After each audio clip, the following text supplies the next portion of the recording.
ሰላም ጤና ይስጥልኝ ውድ ተመልካቾቼ፣ ዛሬም እንደተለመደው ለእናንተ ወቅታዊ አዳዲስ መረጃ ዘል ቪዲዮዎች ይዤላችሁ መጥቻለሁ። አብራችሁኝ ቆዩ። እኔ መንቴ ነኝ። ቻናሉ ደግሞ መንቴ 22 ነው። ሰብስክራይብ በማድረግ ቻናሉ ፋሚሊ መሆን እንዳይረሳ። ከእናንተ የሚጠበቀው ቪዲዮን ስለምትወዱት ፍቅራችሁን እንግዲህ ላይክ በማድረግ እንዲሁም ደግሞ ሀሳብ አስተያየት ካላችሁ የግል አመለካከቴን እኔ ሳንጸባርቅ እናንተም ደግሞ የግል አመለካከት ሀሳብ ካላችሁ እንግዲህ ኮሜንት ሴክሽን ላይ ገብታችሁ በነፃነት ሀሳባችሁን ግለጹልኝ። ወደ ቪዲዮቹ እንሄዳለን። አብራችሁኝ ቆዩ።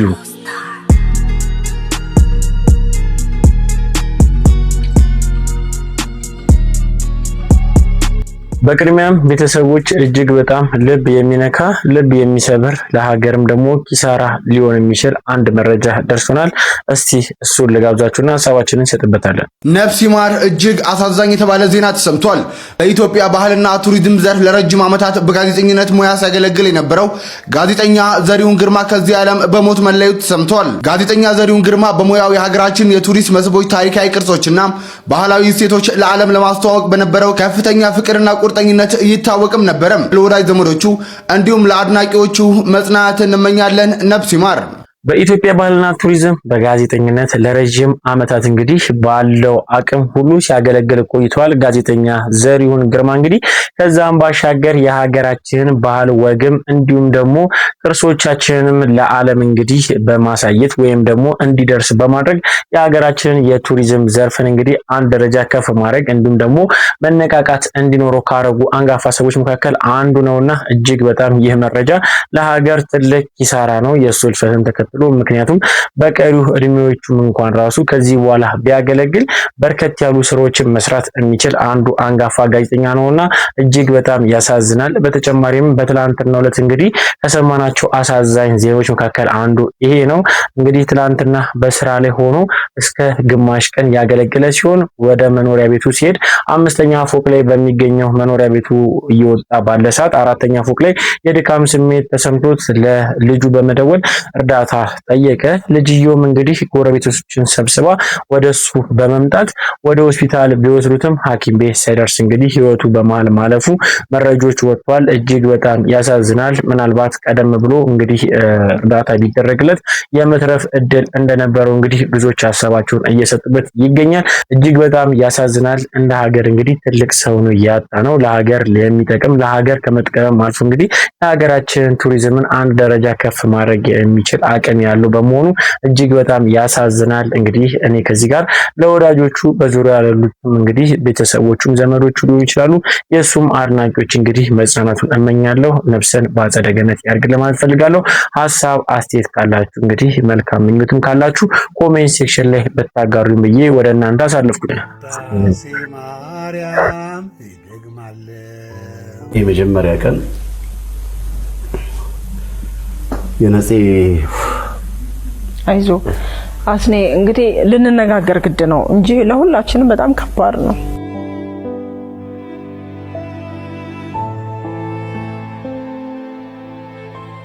እውነት ለመናገር ምስጋና ለሚገባው ልናመሰግን ይገባልና ኢቢኤስ ቴሌቪዥንን ሳናመሰግን ብዙዎቻችን አልፈናል።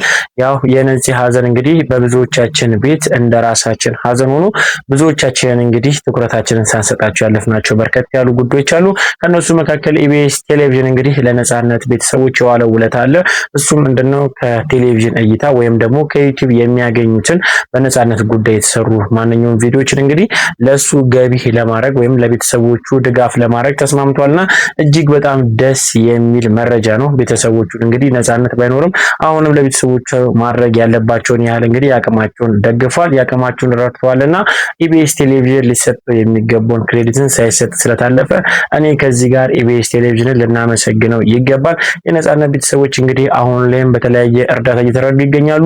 ከነሱ መካከል አንዱ ጎፈንድሚ ነው። በጎፈንድሚ እንግዲህ ከ70,000 የአሜሪካ ዶላር በላይ እንግዲህ እስካሁን ተሰብስቧል። እጅግ በጣም ደስ የሚል መረጃ ነው። የነፂ ቤተሰቦች አሁንም እንግዲህ የሱ አድናቂዎች የሱ ወዳጆች ሀዘናቸው የሆነባቸው እንግዲህ አሁንም ለቤተሰቦቹ አለን በማለት ድምጽ እየሆኑ ይገኛሉ። እንኳን ደስ አላችሁ ማለት ፈልጋለሁ። የነፂ ቤተሰብ እንግዲህ አሁን ላይ ባለው መረጃ ቢያንስ እንደው ከ100,000 የአሜሪካ ዶላር በላይ እንግዲህ ሊሰበስብላችሁ ይገባል ብለው አሁንም ብዙዎች ርብርብ እያደረጉ ይገኛሉና ከጎናችሁ ልንቆም ይገባል። መርዳት የምትችሉም አሁንም እንግዲህ እርዳታው ስላልተቋረጠ እባካችሁን በትረዱ ብዬ ሀሳብ መስጠት ፈልጋለሁ። በተጨማሪም ደግሞ ቤተሰቦች እንግዲህ ብዙዎችን ግራ ያጋባ የብዙዎችን ልብን የሰበረ ማለት ይቻላል እንግዲህ አንድ ቤተሰብ አለ። ቤተሰቡ ምን አድርጎ ነው? እስቲ ቪዲዮ ልጋብዛችሁና ሀሳባችንን እንሰጥበታለን። ከኋላ የምትመለከቱት ቪዲዮ አሁን ላይ መነጋገሪያ ሆኗል። የአንድ ቤተሰብ አባላት በህይወት የሌለውን አባታቸውን ልደት ለማክበርና በህይወት ቢኖር ሊያደርጉ የሚችሉትን ነገር በአባታቸው የመቃብር ቦታ በመሄድ ለማስታወስ ይሞክራሉ። አስገራሚውና መነጋገሪያ የሆነው ነገር ይሄ አይደለም። ይልቁንም በዚህ ስፍራ የተገኙትን ልጆች የሚያደርጉት ነገር ከኢትዮጵያዊ ባህልና ከኦርቶዶክስ ሃይማኖት ስርዓት ባፈነገጠ መልኩ በመቃብር ስፍራው ሲዘፍኑና አባታቸው ላይ ሲያላግጡ ታይተዋል። ምናልባት ይሄን ያደረገው አንድ ሰው ቢሆን አሞት ነው ልንል እንችል ይሆናል። ሆኖም ግን በስፍራው የተገኙት ሁሉ ሲሆኑ ግን ግራ ያጋባል። በሰዓቱስ ቀርጸውት ቢሆን እቤት ከሄዱ በኋላ ከዛ አይነት ስሜት ወጥተው ሲረጋጉ አለመፖስተትስ አይቻልም ነበር? እስቲ ቪዲዮውን ተመልከቱና የእናንተን ሐሳብ አስቀምጡልኝ። መልካም ጊዜ። አይ አባታችን ደስ ነው ሰርፕራይዝ እናርገ ሃፒ በርዝዴይ ሰሊ አሪዋል ኖ በሉ አንቺ ኖ አሪዩ ስቶኔጅ የስ ሙታን ስቅኑ የአባቴ ልደት ነው ዛሬ። it's my dad's birthday አረና ጠፋ እንደውም ለሱ ክብር ሲባል ይሄንን እናድርገው ጫንካውን እውነት ለመናገር አባት የቤት ራስ ነው። በአባት ሀዘን በተለይ ደግሞ አይቀልድም። እኔ እስከማውቀው በነገራችሁ ላይ እኚህ ቤተሰብ ያደረጉት እንግዲህ ከባህላችን የወጣ ያፈነገጠ ብዙዎችንም ቅር ያሰኘ ጉዳይ ነው። የአባትን ሀዘን ወይም ደግሞ የአባትን ከዚች ዓለም ድካም ማለፍን ተከትሎ ቤተሰቦቹ እንግዲህ በሱ የቀብር ስፍራ በመገኘት እንግዲህ ሃፒ በርዝዴይ ብለው የአባታቸው ልደትን እንደማክበር ነው። እኔ ሳስበው ወዴት እየሄድን ነው? ምን አይነት ጭንቅላት ነው? አንዳንድ ጊዜ በሃይማኖታችን እንዲሁም ደግሞ በባህላችን ታይቶ የማይታወቁ ነገሮች እንግዲህ ከሰሞኑ በተለይ ይሄ የሶሻል ሚዲያ ከመጣ ጊዜ ሶሻል ሚዲያ በሰፊ መጠቀም ከተጀመረ ጊዜ በኋላ ብዙ ማንሰማው ጉድ የለም። ከነዚህ መካከል አንዱ ይሄ ነው። እኔ አንዳንድ ጊዜ ለሞተ ሰው ቢያንስ ክብር ባይኖረን ለቆሙት እንግዲህ ትንሽ ብናስብ አይሻልም? ይሄ የኔ ሀሳብ ነው። ለማንኛውም እኚህ ቤተሰቦች እንግዲህ እስካሁን ድረስ በብዙዎች ዘንድ ተቀባይነት አላገኙም። ብዙ ትችትም እየቀረበባቸው ይገኛሉ። እናንተስ እኚህን ቤተሰቦች ምን ትሏቸዋላችሁ? በነገራችሁ ላይ እኔ በበኩሌ እጅግ በጣም ያዘንኩባቸው፣ ሀሳብ ካላችሁ ኮሜንት ሴክሽን ላይ ግለጹልኝ።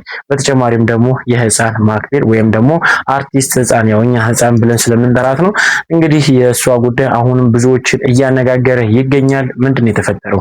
ቪዲዮ ልጋብዛችሁና ሀሳባችንን እንሰጥበታለን። ለጡት አድርሱ አትወጡት።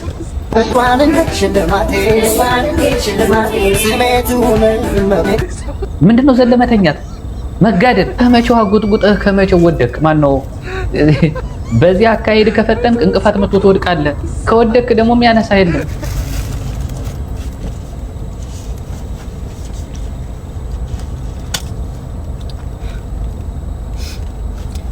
ምን በላውን ይሄ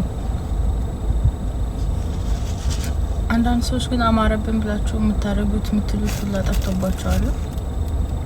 እስቲ አንደበታችሁን ለጥሩ ነገር ተጠቀሙበት። ምን ያረክ ነው? What you even trying to do?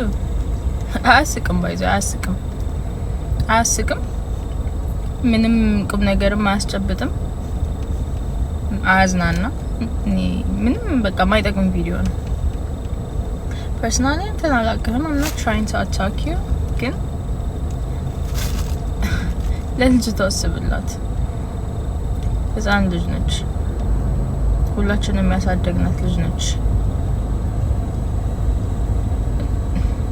ይህን ዲዘርቭ አታደርግም እቺ ልጅ።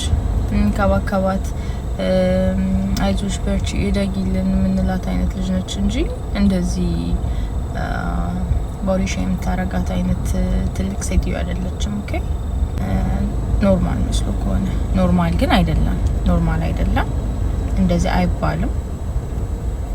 ህፃን ስለሆነች አይደለም ትልቅ ሰው ላይ እኔ እንደዚህ ቪዲዮ ሲሰራ ብዙም አይመቸኝም፣ ኢቭን ለቀልድ ቢሆንም። አሁን ግን እቺ ልጅ ህፃን ልጅ ነች። ኤቭሪቲንግ ትራውማታይዝ ያደርጋታል። I don't even know what to say Anyways, that's not right, okay? That's not right, bro. ትክክል አላደረክም። ምን የተሰማት እንደሆነ አላውቅም። ደግሞ ቫይራል ወጥቷል ቪዲዮ። That's not right. That's bullshit.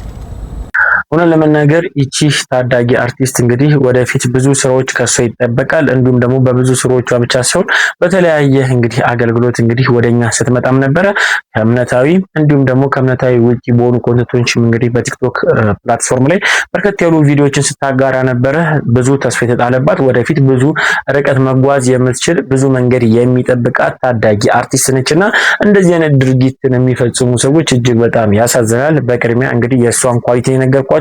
እኔ ደግሞ ወደ ሌላኛው ጉዳይ ስገባ የሷን ማንነት ወይም ደግሞ በተክለ ሰውነቷ ላይ እንግዲህ ተመስርቶ እንደዚህ አይነት ትችትን ማቅረብ እጅግ በጣም የወረደ ከአንድ ሶሻል ሚዲያ ኢንፍሉዌንሰር የማይጠበቅ ነው። ብዙዎቻችን እንግዲህ ይህን ግለሰብን እናውቃለን፣ በተለይ በዩቲዩብም እንዲሁም ደግሞ በተለይ ሶሻል ሚዲያ እናውቃለን። ነገር ግን በዩቲዩብ ላይ እንግዲህ ከ400,000 ተከታይ በላይ ያለው እንግዲህ ድንቃ ድንቅ የሚል ቻናል ያለው አንጋፋ ዩቲዩበር ነውና እንግዲህ እኔ በማውቀው ደረጃ እንደዚህ አይነት ሰው አይመስለኝም ነበር። ነገር ግን እንግዲህ የልጅቷን እንግዲህ ተክለ ሰውነትን በማንሳት አላስፈላጊ ንግግር ሲናገር ብዙዎች እንግዲህ አዝኗል። ይህ ነገር እንደቀልድ ሊታይ አይገባም ብለው ብዙዎች እየተቹ ይገኛሉ። በሀገራችን ላይ እንግዲህ የህፃናትን መደፈር የሴቶችን ጥቃትን እንግዲህ ብዙዎቻችን እየተቃወምን ይገኛል። ዛሬ ላይ እንደዚህ እንደቀልድ የሚታዩ ነገ ደግሞ አካላዊ ወይም ደግሞ ከስነ ልቦናዊም ራሱ ከፍተኛ ጫና በልጅቷ ላይ ይፈጥራል። ነገር ግን አካላዊ ጥቃት ጋር የማይደርስበት ምክንያት የለምና የተወራ ብቻ ሲሆን የታሰበ ነገር ነው እንግዲህ ወደ ተግባር የሚገባውና ይህን ሐሳብን ወይም ደግሞ ይህን ቪዲዮን በማጋራቱ ብዙዎች እየተቹ ይገኛሉ። እኔም በበኩሌ የቪዲዮ ተገቢ አይደለም ከሚሉ ሰዎች መካከል ነኝ። እናንተስ ምን ይመስላችኋል? ሐሳባችሁን ስጡበት። ግን ምን መሰለ የሆነው ፕሮግራም ባወጣነው መሰረት እኔ ሾውን ለመዝጋት ባንዱ ጋር ወደ 9-10 ዘፈኖች ነበረ የተለማመድ ነው ማለት ነው። እሺ። እና ከኛ በፊት እኔ ከመግባቴ በፊት ያው ልጅ ሚካኤል ነበር የሚገባው ስቴጅ ላይ። ብዙዎቹ አርቲስቶች ያን ቀን የነበሩት አርቲስቶች 4 እና 5 ዘፈን ማክሲመም እንዲሰሩ ነበረ ፕላን የተደረገው። በፕላን ነው እያንዳንዱ የተወሰነ ደቂቃ ተሰጥቶታል። በዛ ደቂቃ እንወረድ አለበት ማለት ነው። ገብቷል የምልህ? አዎ። አንዳንዴ እንደዚህ ሙዚቃ ዝግጅት ላይ ያው እንግዲህ ስሜታዊ ይሆናል ማለት ነውና እኛ ጋር የተፈጠረው ያው ፓፕ ልጅ ሚካኤል ስቴጅ ላይ ወጥቶ ስቴጁ ላይ መቆየት ካለበት ሰዓት በላይ በጣም ቆየ እና እንደውም አንዳንዴም ቪዚብል ለሰው በሚታይ መልኩ የኔ ሙዚቀኞች ኦልሬዲ ስቴጅ ላይ የሰራ እነሱ ወጥተው ነበር ኦልሬዲ ማለት ነው። ለምን በጣም ሰዓት የለንም፣ ፖሊሶች እያስጠነቀቁን ነው፣ የሰጡን ደቂቃ ኦልሬዲ ሊያልቅ ነው። ስለዚህ እኔ ቢያንስ 1:30 ደቂቃ ሊኖረኝ ይገባል እነዛን ስራዎች ለመስራት። በጣም ወደ 18 ቀን ያጠና ነው። እውነት በጣም ሰውን ለማስደሰት በጣም ተዘጋጅተን ነበር የመጣ ነው። ገብቷል አባባሌ? ግን ያው ፓፍ ስቴጅ ላይ ከወጣ በኋላ ከተነጋገርነው በላይ ስቴጅ ላይ በጣም ቆየ። ከተነጋገርነው በላይም ብዙ ስራዎችን ሰራ ማለት ነው። እና እኔ ያው እሱ ይሄን ዝግጅት እኔን ጥሪ አክብሮ ከዋጋው በጣም በታች ቀንሶ ነው የሰራልን። እኔ በዚህ አጋጣሚ ላመሰግነው እወዳለሁ። ግን ያቺ ጥፋት ነች፣ ሆነም ቀረ። መስራት ከነበረበት ቁጥር በጣም በላይ ነው የሰራው። ልክ አልነበረም። ያቺን 4 ዘፈን ዘፈን መውረድ ነበረበት። እንደውም ከሱ በፊትኛ ልንገባ ነበርና እኔ እንዳዘጋጅም እንደ አርቲስትም ስለሆንኩኝ እነዚህ ቅርብ ጓደኞች ናቸው የጋበዝኳቸው። እዚህ ከሱ በፊት እንደውም ነበር ልንሰራ የነበረውና መጨረሻ ላይ ያው እንደ የጋበዝኳቸው አርቲስቶችን ማስቀየምም ደግሞ አንችልምና ስለዚህ እሱ ቀድሞ እንዲሰራ ከዛ በኋላ እኔ እንድዘጋው ተወሰነ። ግን ትልቁ ችግር የነበረው እሱ ከ4 ዘፈን በኋላ መውረድ ነበረ። ከዛ በኋላ አዲስ አበባ የሚለውን ዘፈኑን ቀጠለ።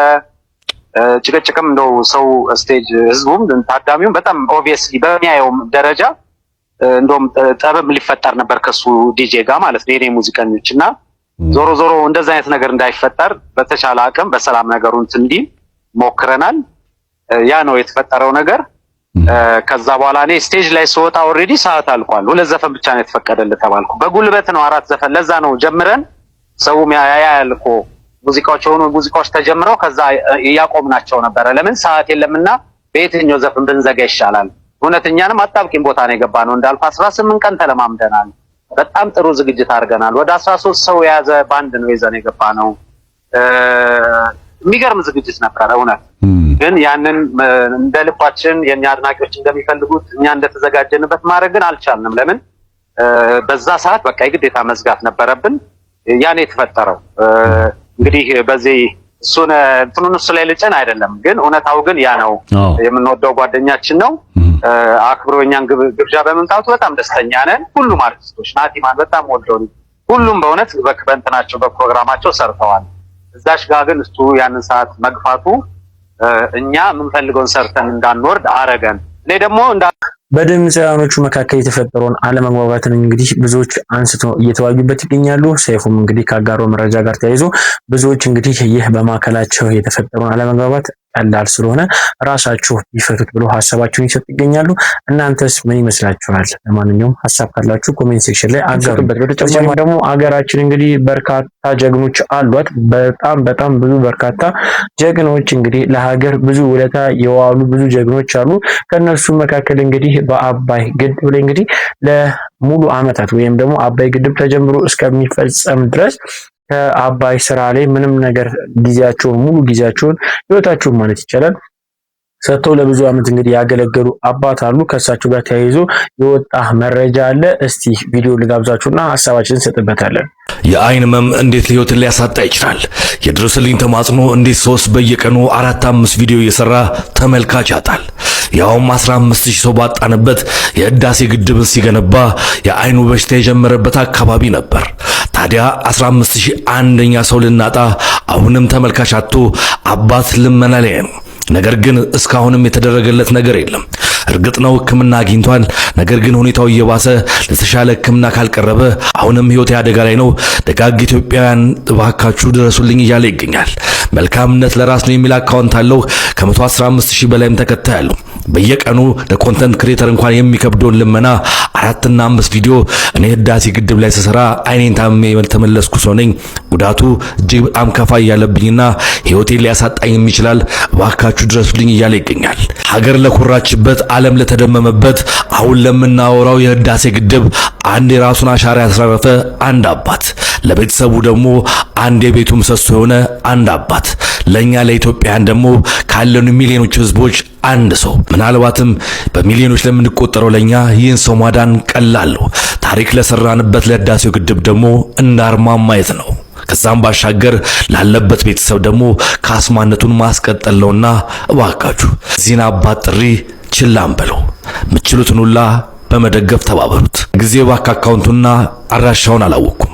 ሜንሽን ግን አደርግላችኋለሁ አካውንቱን። መልካምነት ለራስ ነውም ይላል። የሱ የቲክቶክ አካውንት ውስጥ ገብታችሁ ኮንታክት በማድረግ ማገዝ የምችሉ የተሻለ ሕክምና እንዲያገኝ ማድረግ የምችሉ ኢትዮጵያን እባካችሁ ጥሪው ለእናንተ ነው። ይህ የሚኖር ህይወት ነው። ሰላም። እውነት ለመናገር እኛ አባት ለሀገር እንግዲህ ያልሰጡት ዋጋ ወይም ደግሞ ያልከፈሉት ዋጋ የለም። እንግዲህ በመጨረሻም እኔ እንደራሴ ሊረዳ ከሚገባ ሰው መካከል አንዱ እንደሆኑ ልንረዳ ይገባልና ሁላችንም ያቅማችን ልንረዳቸው ይገባል። ለኛ አንጋፋ አባት ለሀገር ትልቅ ውለታ ውለዋል። እንግዲህ እንደምታዩት ነው አይናቸው ዳሜጅ እስከሚሆን ድረስ ወይም ደግሞ በአይናቸው የተነሳ ይሄ አይናቸውንም የታመሙት እንግዲህ ለአባይ ግድብ በስራ ላይ እያሉ እንግዲህ በስራው ምክንያት የመጣባቸው ነውና የህመም እንግዲህ አሁን ላይ በአይናቸው የተነሳ ህይወታቸው እስከማጣት ደረጃ ስጋት ውስጥ እንደገቡ መረጃዎች ወጥቷል። እጅግ በጣም ያሳዝናሉ። እኚህ ሰው ሊረዱ ይገባሉ። እንግዲህ ይህ መረጃ ለእናንተ አቀረብኩላችሁ። ቤተሰቦች ለዛሬ ይዤላችሁ የመጣችሁ ቪዲዮዎች እኚህን ይመስላሉ። እስካሁን ድረስ አብራችሁኝ ስለቆያችሁ ከልብ አመሰግናለሁ። እኔ ምንቴ ነኝ። ቻናሉ ደግሞ ምንቴ 22 ነው። ሰብስክራይብ ያላረጋችሁ ሰብስክራይብ በማድረግ ቻናሉን ፋሚሊ ሁኑ።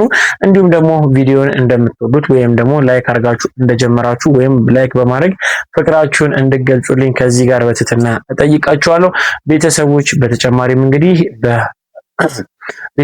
በተጨማሪም እንግዲህ ጋዜጠኛ ዘሪሁን ግርማ ከዚች ዓለም ከተሰናበተ ጊዜ ጀምሮ በርከት ያሉ መረጃዎች እየወጡ ይገኛሉ። አዳዲስ ነገር ካለ ለእናንተ የማደርሳችሁ ነው። በተጨማሪም ለቤተሰቦቹ እንዲሁም ደግሞ በዙሪያው ላላችሁ ወዳጆች ከዚህ ጋር መጽናናትን እመኛለሁ። ነፍስን በአጸደ ገነት ያኖርልኝ ብዬ ሀሳብ መስጠት ፈልጋለሁ። ሀሳባችሁ ኮሜንት ሴክሽን ላይ አጋሩኝ። በቀጣይ ቪዲዮ እስከንገናኝ ሰላም ቆዩልኝ። እወዳችኋለሁ።